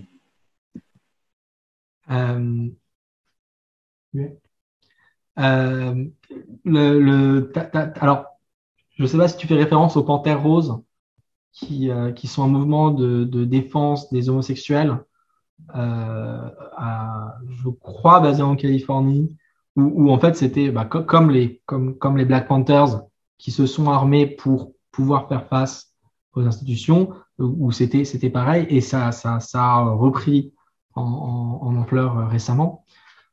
Je connais pas de trucs qui prônent la violence, qui prônent la violence ou l'autodéfense, comme de ce type-là. J'ai vu des questions sur le fait de mettre, par exemple, des personnes handicapées en fauteuil en première ligne, parce que en manif, parce que les flics n'oseraient pas taper dessus. J'ai vu les vidéos, les flics osent taper dessus. Je ne vais pas en manif. J'avais envie de mettre un truc là-dessus, sur le rapport de la police au handicap. C'est compliqué. Et il y a encore beaucoup de questions de droit. D'ailleurs, il y a une question intéressante. Alors ça, en droit français, j'ai oublié ce qu'il en est, et Joe est hélas parti, mais dans beaucoup de pays, même peut-être tous ceux qui ont un système de droit commun ou civil standard, en fait, la question c'est comment est-ce que l'orthèse est gérée. Cette fois, je fais gaffe, Patrick. Et en gros, l'idée, c'est que qu'est-ce qui se passe si tu as une main bionique et que je détruis ta main? À peu près partout, la réponse, c'est une destruction de bien et pas un assaut sur la personne. C'est-à-dire que je vais payer une amende. Là où ça devient intéressant, c'est quand cette main est connectée à tes nerfs et qu'elle est irremplaçable. C'est-à-dire que c'est pas fongible. Une orthèse suffisamment développée et qu'on utilise depuis suffisamment longtemps, elle a été influencée par la personne a étendu sa proprioception à l'orthèse, et donc une autre orthèse du même type, même marque, tout ça, ne pourra pas remplacer la première. Et à partir du moment où on a un objet non fongible corporel, le fait de considérer qu'une destruction de l'objet est qu'en gros la même chose que quelqu'un qui donne un coup de couteau dans ton pneu, ça pose problème. Et aujourd'hui, l'état du droit, généralement, c'est considérer ça comme ça. Donc, j'avais une autre question. C'est peut-être plus une question d'historien. Est-ce que ce ne serait pas les mutilés de guerre qui ont entre guillemets été pionniers de fait de l'acceptation sociale du handicap, que ce soit après la Première Guerre mondiale ou aujourd'hui avec, par exemple, aux États-Unis, ceux qui sont mutilés suite à la guerre d'Irak ou d'Afghanistan? Alors, peut-être que Patrick pourra mieux répondre sur certaines questions. En France, je pense que les gueules cassées ont joué un énorme rôle dans le fait de prévenir le truc parce qu'ils étaient en très grand nombre. Alors qu'en même temps, tu en as eu aux États-Unis et que certains ont été la raison pour laquelle il y a eu des ugly laws. Donc, certains trucs, c'était suite plutôt à la guerre civile. Et donc, il y a un truc de si tu as une masse critique, si tu n'en as pas, c'est pas grave. Si tu en as un tout petit peu, tu vas essayer de légiférer contre. Et si tu en as trop et que ce sont considérés comme des héros de la nation, tu vas être obligé de légiférer en faveur. Je pense, dans mon souvenir, sur les États-Unis, ça va plutôt être des militants anciens combattants de guerre du Corée et du Vietnam, vu que l'ADA, il passe dans les années 90. Le American Disabilities Act, c'est la grosse loi qui donne vraiment des droits. Mais peut-être que Patrick a plus de trucs là-dessus, je ne maîtrise pas le sujet. Oui, ben en fait, ouais, vous avez raison là, c'est que ce qu'on a les vétérans ou les mutilés de guerre, bon, il y a deux sources de naissance là de ce qu'on appelle la réadaptation et la réinsertion sociale. C'est les mutilés de guerre et c'est les accidentés du travail. Les deux pour lesquels il y a une responsabilité sociale qui est reconnue, mais c'est pour les remettre dans le système productiviste. C'est-à-dire que quand on regarde là, les mutilés de guerre, justement, la naissance d'abord de la réadaptation professionnelle, c'est dans un contexte où il y a énormément eu de victimes masculines de la guerre et que on a besoin d'une main-d'œuvre. Et c'est de là que vient toute la réadaptation. Et au départ, elle est réservée pour la notion en France là de comment vous dites grand invalide de guerre et grand invalide civil. C'est ce que j'allais dire. On a cette classification en France. Moi, j'étais grand invalide civil, GIC, et t'as les GIG qui avaient plus de droits, un peu plus. Aujourd'hui, globalement, il n'y a plus de différence. Il y en a quelques-uns encore. Ouais, les pionniers, là, en fait, je veux dire, ceux qui ont avancé, les premiers activistes, sont aussi des anciens combattants.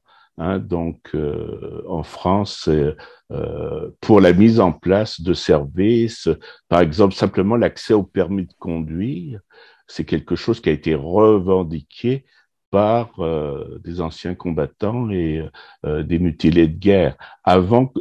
Le civil vient toujours en deuxième temps pour avoir accès à des aides, des compensations, toute la notion de pension, tout ça, qui ont d'abord été données parce que il y avait une responsabilité de l'État ou sociale pour mettre en place la compensation ou l'aide.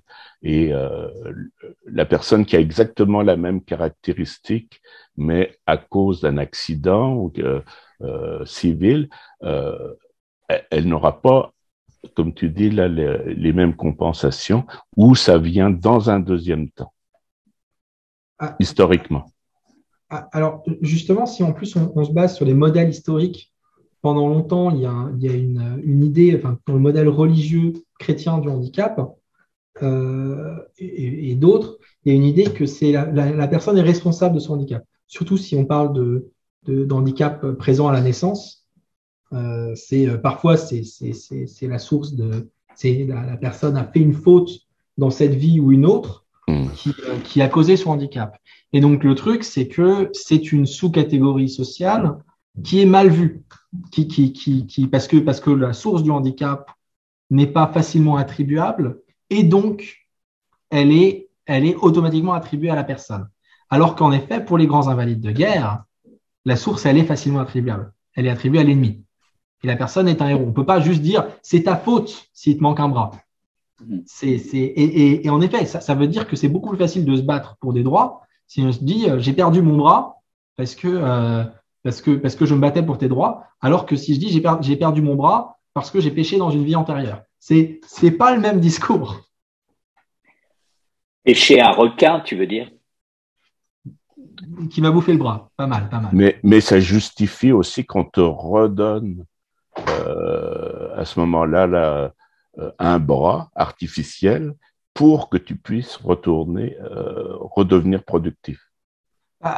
C'est productif ou tout ça. Je pense que là-dessus, on peut regarder, et Zach connaît mieux les questions de science-fiction, c'est son travail que moi, mais il y a beaucoup de représentations du cyborg, du cyborg de soins qui viennent comme cette personne-là avait perdu tous ses bras, c'est Robocop, enfin tous ses bras, tous ses membres, et on va le reconstruire. Et, en mieux. Donc en mieux. Elle a perdu. Voilà, c'est la personne, la personne qui a un handicap au départ obtenu dans un contexte de guerre, et donc on a l'obligation sociale de le réparer, et on ne va pas juste le réparer, on va en faire un engin de l'État, de contrôle. Oui, c'est pas que Robocop. D'autres questions? J'aurais peut-être voulu simplement, je me suis pas Olivier, présenté. oui, pardon. Olivier, ouais. Tu as levé la main ou pas? Non, c'est juste pour savoir.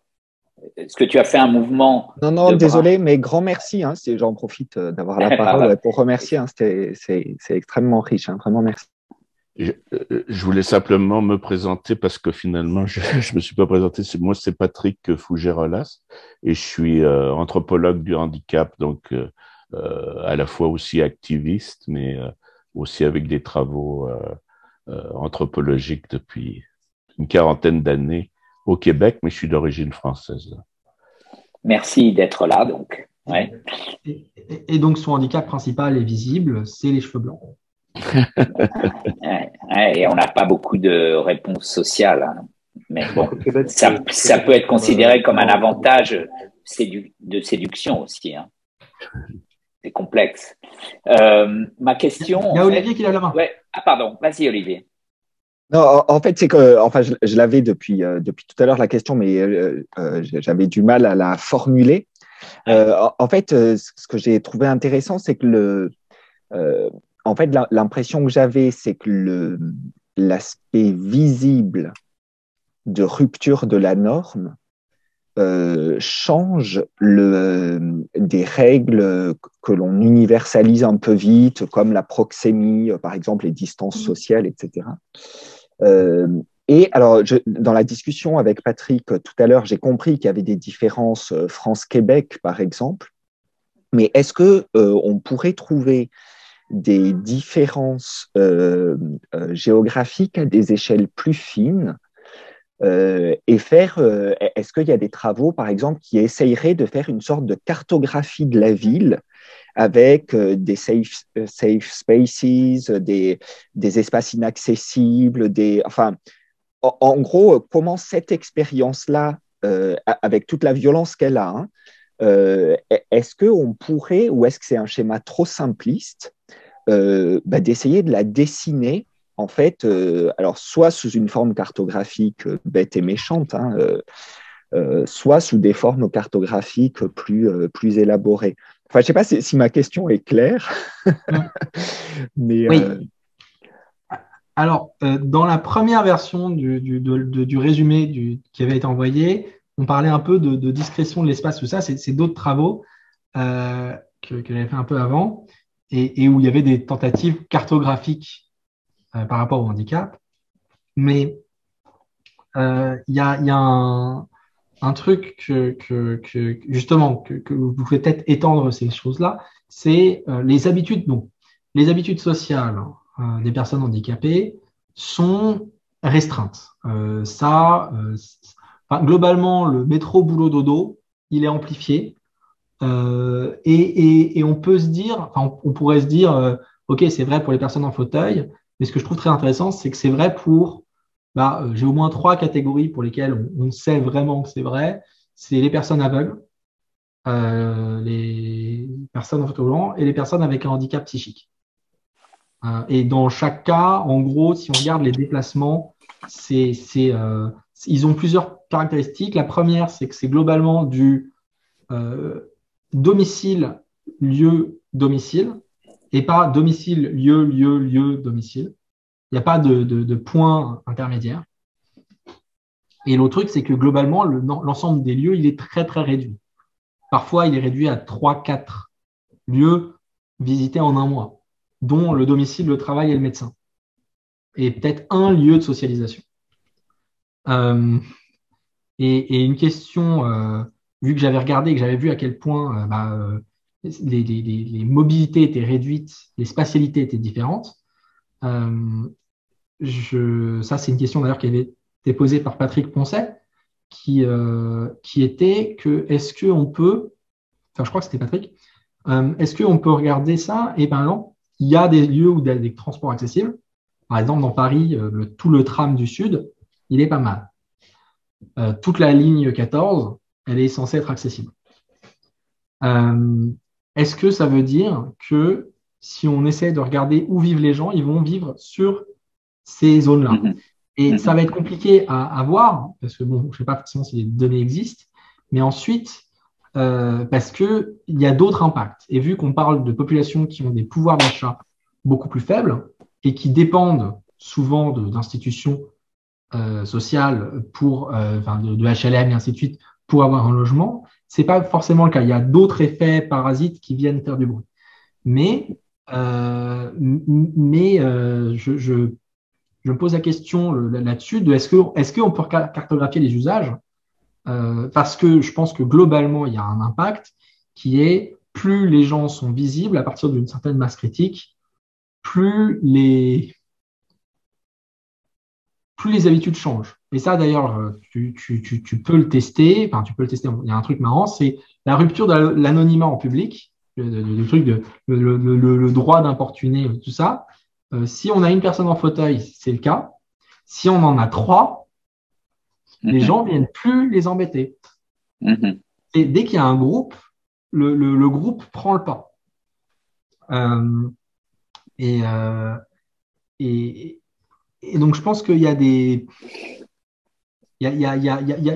travaux à faire dans cette direction sur ça. Et je pense que c'est une question de visibilité spatiale aussi.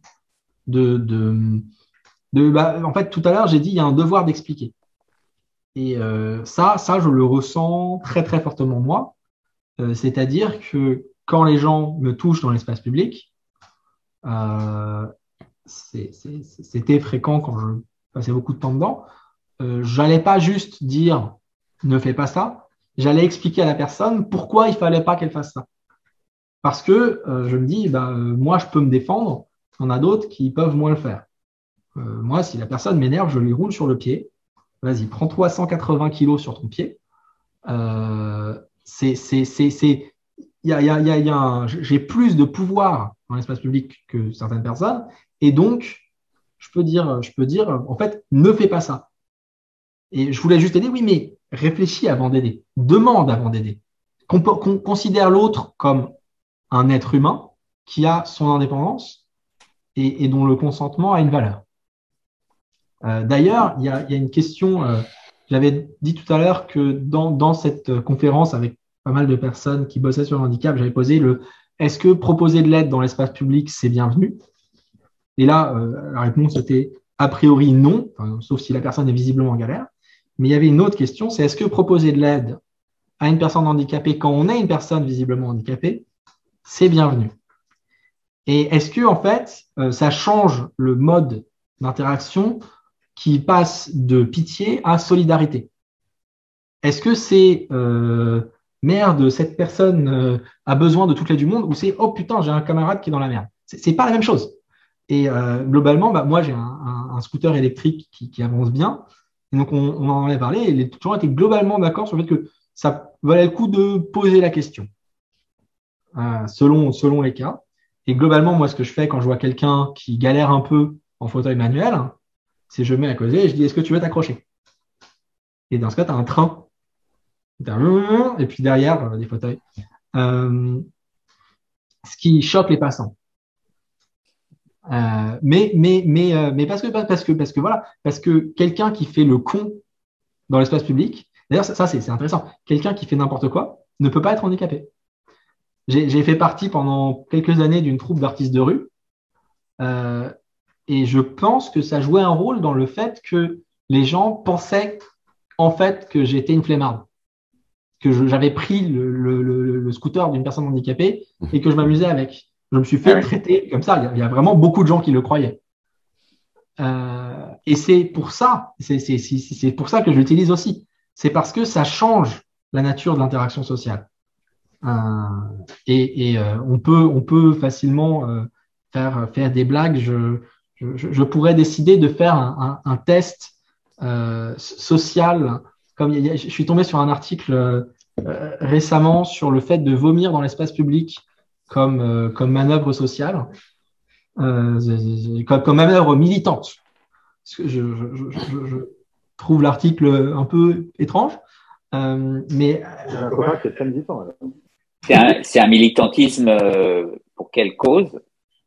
Féministe, je crois. Ah bon? Oui, mais enfin, Attends, je te dis ça.